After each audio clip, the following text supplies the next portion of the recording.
भावाच्या मृत्यूनंतर लहान भावाने गर्भवती वहिनीशी केला विवाह। नांदेड जिल्ह्यातील लोहा तालुक्यातील भारसवाडा गावात मानवतेचा आणि संवेदनशीलतेचा एक हृदयस्पर्शी आदर्श समोर आला आहे। आपल्या भावाच्या मृत्यूनंतर गर्भवती राहिलेल्या वहिनीचा सांभाळ करण्यासाठी लहान भावाने तिच्याशी विवाह करत सामाजिक जबाबदारी स्वीकारली आहे।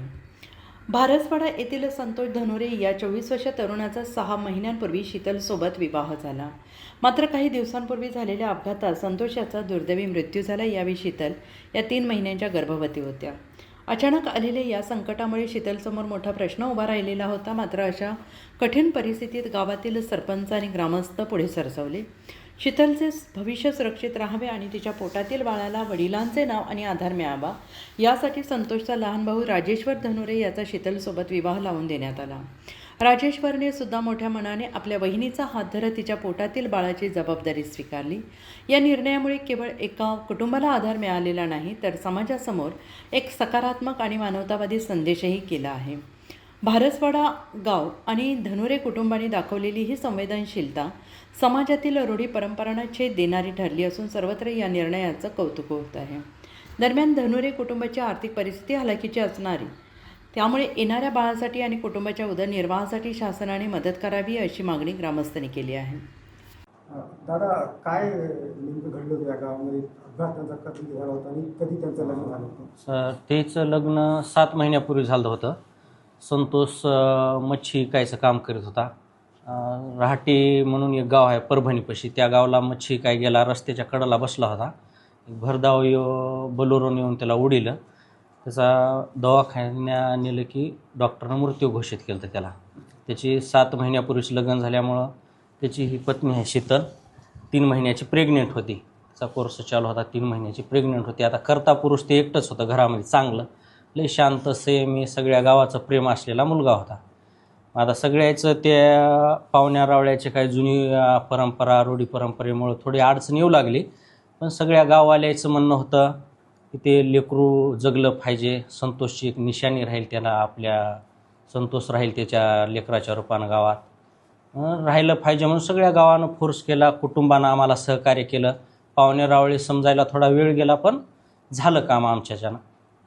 कधी झालं हे लग्न? हे दुसरं लग्न आमचं 5 तारखेला झालं। ह्या 21 तारखेला डेट झाली संतोषची, 5 तारखेला सगळं गावानं मिळून लग्न केलं।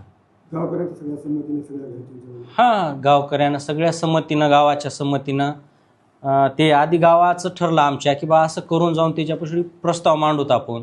ऐकले तर सगळेजण जेच ऐकत आहे त्या पद्धतीनं सांगू समजून। मग 2-4 दिवस त्यानं वेळ घेतला, त्याला लागला वेळ 2-4 दिवस निर्णय घ्यायला, पण घेतला गाववाल्याच्या मनासारखा त्याने निर्णय घेतला। त्यानं निर्णय घेतला म्हणून गाववाल्याने ठरलं की आता त्यानं आपलं ऐकलं, आपण हे जे आधीच त्याला दुःख झालेलं आहे या लग्नामिग्नाचं वजं त्याच्यावर येऊ देऊ नये, तर आपण सगळे मिळून करू। त्या पद्धतीनं आम्ही लग्न लावून दिलं सगळ्या गावकऱ्यांना मिळून। माझं नाव प्रकाश दामोदर येडके, राहणार भारसवाडा। काका, तुमच्या गावामध्ये एक निर्णय घेण्यात आला, म्हणजे एका तरुणाचा मृत्यू झाल्यानंतरचा लग्नाचा, कसा हा गावकऱ्यांनी हा विषय ठरवला? 21/3/2026 रोजी संतोषचा ॲक्सिडेंटमध्ये मृत्यू झाला। हे कुटुंब अत्यंत होतकरू आणि अत्यंत गावकऱ्यासोबत जिव्हाळ्याचे, मेहनत करून या ठिकाणी खाणारे भोई समाजाचे हे माणसं आहेत। परिस्थिती चांगली नव्हती, पण अत्यंत आपल्या स्वतःच्या मेहनतीवर हे कुटुंब जगत होते। परंतु काळाच्या ओघामध्ये परभणीला राठी या ठिकाणी पुलावर मच्छी विकत असताना अचानक अपघात झाला। त्या अपघातामध्ये दुर्दैवी त्यांचा मृत्यू झाला आणि त्यानंतर त्यांच्या कुटुंबावर शोककळा पसरली। ही सर्व गावकऱ्यांच्यावर सुद्धा दुःख आलं, कारण हे कुटुंब एवढं सुखी आणि समाधानी राहत होतं, जिव्हाळ्याचं होतं आणि सर्व गावाचे या ठिकाणी चांगले संबंध होते।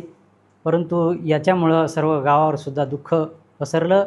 परंतु संतोषची जी पत्नी आहे त्यांचं पुढे काय होणार काय नाही, या कुटुंबाला, दोन्ही कुटुंबामध्ये जिव्हाळ्याचे पुन्हा संबंध प्रस्थापित व्हावेत म्हणून गावकऱ्यांनी सरपंच पप्पू पाटील हलगे, सामाजिक कार्यकर्ते सतीश पाटील हलगे, समस्त गावकरी मंडळी यांनी मिळून हा निर्णय घेतला की या 2 कुटुंबामध्ये पुन्हा संबंध प्रस्थापित व्हावेत आणि त्यांचा बंधू असणारा संतोषचा राजू या ही जी मुलगी आहे ती देण्याचे ठरवले.